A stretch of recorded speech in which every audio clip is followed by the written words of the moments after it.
This is 4-4 Raspberry 2 by Robert Nettleship. Chapter 1. Your passing is not crisp enough. It needs to be crisp and clear. Coach Sam Hempworth had spent the last 15 minutes ranting at the school children of Epping Forest Primary FC. He was so wrapped up in his own negativity that he had totally forgotten to acknowledge the 30-yard screamer scored by our forgotten centre-back Samuel Bledgley. On his day, the lad could run half the pitch with the ball. He could ghost past those players like they were not even there. However, on a bad day, he would give a goal away with a dodgy back pass to the keeper. He was totally unpredictable at times, not to be over or underestimated. As frustrating as he was also legendary. This was the most headache-inducing combination for the coach. And another thing, our defence is like running wallpaper today. Stay with the man, Rudiger. Don't wander around with your head up in the clouds. Sorry, Coach. I'll try better. Honest, I will. Rudiger was the other centre-back in the side. He could tackle anything that moved, but was prone to distraction, especially when the gifts of Mother Nature were present, particularly spiders or slugs. I'm not expecting you to play like Brazil, but... Didn't they lose to Jamaica this week in the international friendlies? Asked a starry-eyed boy named Rashid. His general demeanour was that of someone who was not quite present with Earth, but for sure had his own stratosphere of knowledge about football scores. This included singularly his favourite football team, Leyton Orient FC. His knowledge was encyclopedic. Can I say something? Said Rashid nonchalantly. Coach Hempworth sighed. Why do I bother? More to himself. Fine, Rashid, go ahead, son. Despite his exasperation, he allowed Rashid's whimsical interjections as he liked the boy really. Last weekend, Coach, Brazil lost to Jamaica in an international friendly. Gale scored in the 59th minute. It was a flying header, I think, sir. Did you know San Marino have not won a single game in... Thank you, that will do, Rashid. Your patience and precision with numbers is impressive. Now, where was I? Oh yes, now let's stop that playing it out from the back nonsense. We aren't Manchester United, remember, and at this rate we're not quite West Ham either. We're not Millwall either, said Rashid, or Leeds, and certainly not Luton. If in doubt, hoof it out. Got that? Yes, Coach. Replied 30% of the team. Right, let's get out there and get right at them. No monkey business. No running around like headless chickens either, and definitely no faffing around. You know my motto, boot it out, lump out. I don't care, just don't lose the strawberry ball. And let them ruddy score again. Yes, Coach, replied approximately 25% of the group. After rallying the troops to get outside, Coach Sam was exasperated to find one boy in the changing rooms absent-mindedly playing with his shoelace laconically, clearly deep in thought. Adams, you're my ruddy goalkeeper. We can't begin the ruddy match without you, son. Sorry, Coach, he mumbled. Although a kindly boy, was a loose cannon when it came to the distractions of small things such as shoelaces, clicking pens, a two-sided eraser or an elastic band. However, on his day, he had the shot-stopping ability of a mini Gordon Banks and had single-handedly kept them in games. Sir, Coach Hempworth, I just thought of a fact about Gregorian monks. Not the time, McKenna. You got the fastest feet in the division. And you will really be something if you just add passing to your game. Facts about Gregorian monks can wait. Right, lads, get at them. Show 'em who's boss. Chapter 2. It was a foul day, as if the great Almighty had not been all day and chosen all of a sudden to relieve the day's load in the space of a hapless afternoon onto a group of 8-year-old children during their weekly football training. Gather round, lads! Bellowed Coach Sam. He was wrapped in a turquoise waterproof mackintosh which had been soaked by the day's voluptuous downpour. The usual training attire was modelled in a similar vein to that of the trench-coated, cigar and whisky-swilling Don Revy. However, the weather dictated his cloth accordingly. Right, lads, after last week's display against Leighton Primary, we need to buck up our ideas right up. Has that got anything to do with cowboys, sir? I wish I was a cowboy sometimes, said McKenna wistfully. Coach Sam decided that now was not the time to engage in the fantasies of an 8-year-old. The weather was atrocious, and he did not want to be out too long. Lads, we must keep our shape. It's all very well having your fancy football, but we need to do the basics, and that takes priority. Could you stop that, Rudiger, please? Anderson doesn't want a slug in his ruddy ear. Where was I? Ah, yes. If in doubt, hoof it out. We're going to practice some set-piece drills. Rashid, would you leave that puddle alone? For a reason only known to him, Rashid was stomping with great glee in a puddle. Sadly, it resulted in the surrounding inhabitants getting totally drenched, including the aforementioned Rashid. It also gave an extremely irritated coach a jet of muddy water. His name was Rodney Richardson. Oh, for raspberry's sake, then! If you do it again, you're doing laps around a pitch! Said Rodney, who was especially peeved because his John Lennon sunglasses were now covered in muck. Rodney, watch your language, son. We've already had complaints. Oh, sorry, for raspberry's sake, son, if you don't mind me saying so, please don't do that again, you little watermelon. Aloft the tall tower, a heron sat and watched the happening unfold. Small humans, soaked to the skin, were running around a muddy field in some sort of synchronised order. For some reason were chasing around a leather object, with some boys running the length of the pitch over and over again for no reason. Right, boys, I know we're all soaked. We'll just do one more drill. We need to improve our defence, especially on set pieces. Tessa, could you take the corner? Coach Sam Hempworth was red-nosed and wind-weathered. His beard covered most of his face, apart from the big blotchy concord in the middle of it. A rose-like complexion was caused by years of hard drinking. The boys had nicknamed him Rudolph, as to which he was oblivious. He was somewhat liked by most of them, as he shared their passion for football. However, on a bad day, his temper was unpredictable.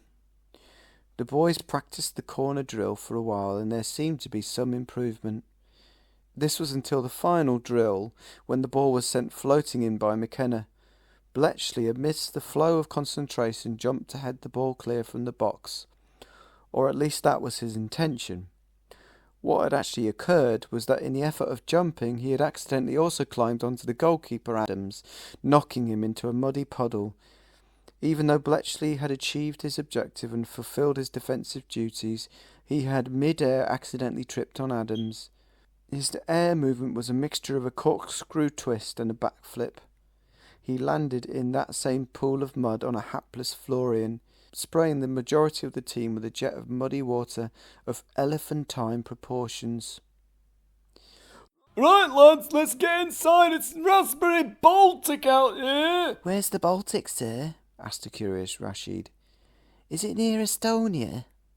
Epping Forest were in the relegation zone near the bottom of the table, and were soon playing their rivals Longford C of E Primary. Longford's rivalry with Epping Forest Primary had been present since 1964. The rivalry had been exacerbated by an on-pitch incident involving Manuel Bletchley, the grandfather of Samuel Bletchley. Manuel was subject to a horrific career-ending slide tackle from the Longford right-back Gordon Fletcher. He had trials from West Ham for the next week, and the school suspected it was because Fletcher was a closet Millwall fan. The injustice of this event had spurred the Epping Forest fans to hate Longford even more, thus resulting in a rivalry with a ferocity akin to that of the old firm. However, the match was not until after the Christmas holidays. Epping Forest had another 2 games to play before that. Chapter 3.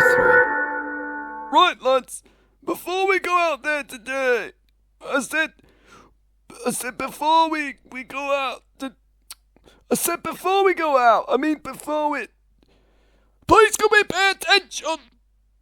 Rudiger had become very distracted by Edwin Crawford, who, for no apparent reason, was pulling the most ridiculous faces.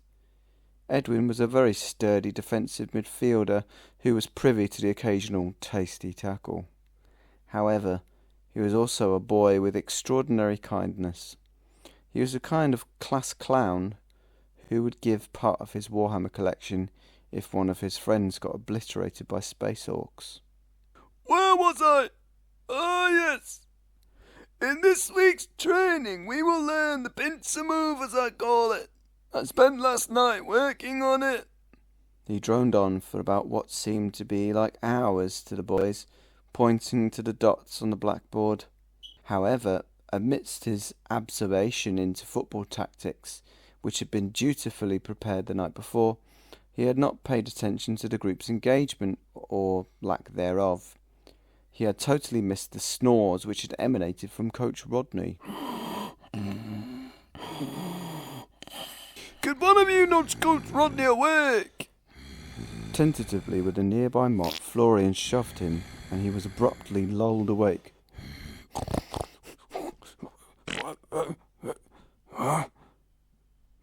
What did I miss? Muttered Rodney, rubbing his eyes blearily. Right, lads, could one of you please explain the pincer move for Coach Rodney, please? Asked Coach Sam slightly irritably. He had obsessively slaved at the tactics throughout the night, much to the chagrin of his hapless wife Carla. She had kicked him out of the bed. I'm sick of this! You know Brian pleaded Clough, she said as she threw him his sleeping bag and Leeds teddy bear. Love, you should know Brian Clough is hated in Leeds. He had one of the most disastrous campaigns over the spell of only 2 months. Carla stormed up the stairs. His obsession over football tactics and negligence of his poor wife had left their married life very unhappy. This was ever since he watched The Damned United 3 years ago on VHS, resulting in the best evening of self-indulged onanism. Rudiger answered with great enthusiasm. Sir, ain't the pincer formation has got something to do with earwigs, hasn't it? I once caught a spider and I tried to keep it as a pet, but my mum found it and made me put it out the window. I tell you what, I once tried to catch a wasp in a jar, but it stung me like 5 times. My mum had to put loads of cream on my bum and also my... That will do! Coach Sam's patience was wearing thin. For the last time! He battled on through Coach Rodney's snores, which Edwin imitated much to the team's amusement. Some sauce for that hot dog, please. So in essence, the centre-backs, that's you, Rudiger and Bletchley, play the offside trap.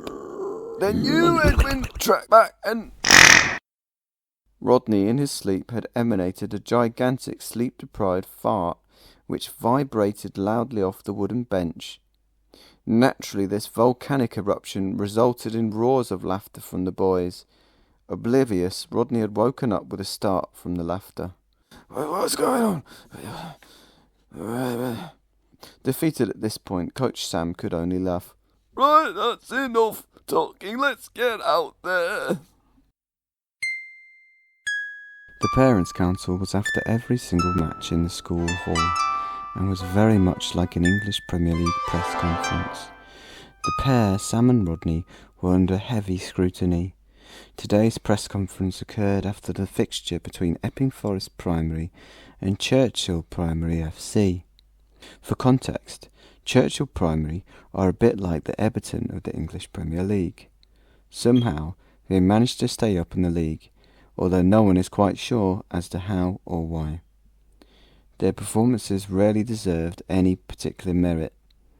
They were a team who dug in and battled hard, and furthermore had a heavy amount of investment from outside sources into expensive player transfers. Rudy Lamborghini was bought for $30,000, plus a school's worth of exercise books. Today, Epping Forest were defeated 3-1 to a poor Churchill side. There were 3 or 4 parents who gave the coaching duo the highest amount of stick in the Parents' Council. One of them was a certain Rory McKenna, the son of the famously wheelchaired ex-player Manuel Bledgley, half Spanish, half Scottish. He was also the father of Wing Wizard in our side, who was consequently subject to extra training sessions. Why didn't you pair of numbnuts play my son as a number 10 in the central attacking midfield role? If he plays just behind the striker, where he can be free creatively to wreak havoc on their defence. As it happened, Rory McKenna was an ardent supporter of the ECSC, Eject Coach Sam with a Catapult campaign, and he was determined to get the pair sacked. I'll field this one. Why are you, a full-grown man, so bothered about an 8-year-old football match? You got something to hide? Coach Rodney was deadly when it came to taking criticism.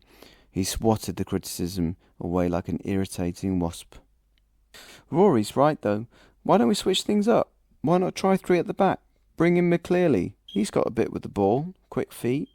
This suggestion came from Caitlin Rouge, who was a more reasonable contributor in the press conference. She had a keen interest in tactics, which was inherited by her son Rudiger. That's a fair point, ma'am. However, we think it's not a good time to change tactics to a back 3. We would have our flanks exposed, and that's the last thing we need. Although, saying that, you have a fair point regarding to that McClearly. He has earned his chance, and he has some ability like... In truth, Coach Sam had always admired Caitlin's knowledge on the matter, and had considered offering her a role in the background staff as another assistant. Rodney's tactical knowledge was left wanting, but his motivational team talks was second to perhaps Brian Clough.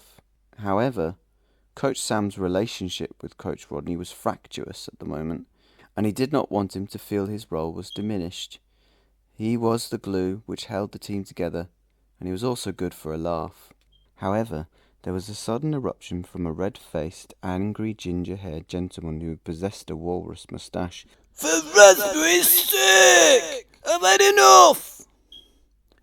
Mr. Bletchley, contain yourself. You're in the school hall, said Mr. McGonagall, aghast as his monocle slipped down his bearded face. No, Mr. McGonagall, no, I've had enough. I've had enough of this raspberry team losing every single raspberry game. How much longer are you going to let this shower of watermelons go on, Mr. McGonagall? How long? For raspberry's sake! We're a raspberry disgrace, we are! Yeah, but like, you got to, like, remember, like, you know, it's been raining, Rory. You know, bad weather. The pitch has been wet and that. You know, the lads gave it their all, but they're just unlucky, you know. What are you raspberry talking about? The boys were a raspberry shambolic disorganising shower of watermelons. We got beat by raspberry Churchill Primary. Churchill Primary. We lost 3-1 to a raspberry pup side.